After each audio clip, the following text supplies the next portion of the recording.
Alors que Nabila Vergara a ouvert une cagnotte en ligne pour soutenir Gisèle Pelicot, victime de viol pendant 10 ans alors qu'elle était droguée à son insu par son mari Dominique Pelicot, cette dernière vient de demander par le biais de ses avocats à ce qu'elle soit clôturée.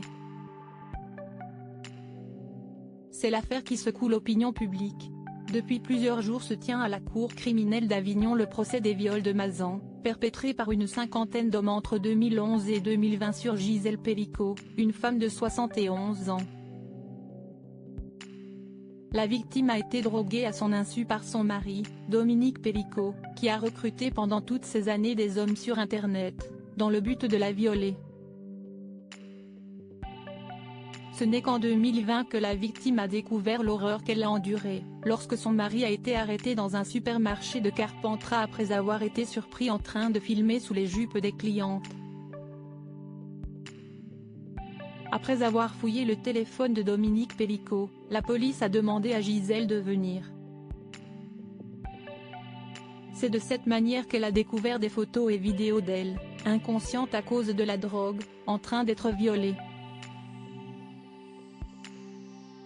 Alors que le procès devait se tenir à huis clos, la plaignante a préféré qu'il soit public, afin que son drame et son combat servent d'exemple.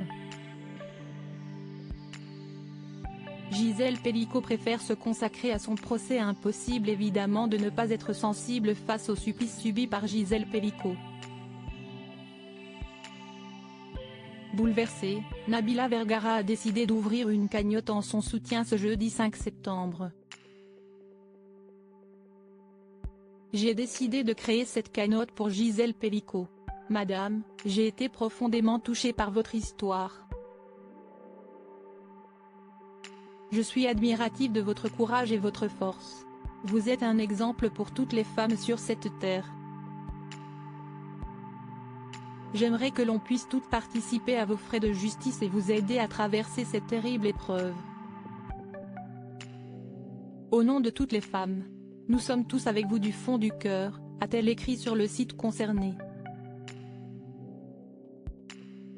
Alors que la cagnotte a atteint plus de 37 000 € en quelques heures, BFM Télévision a annoncé que Gisèle Pelicot souhaite qu'elle soit fermée.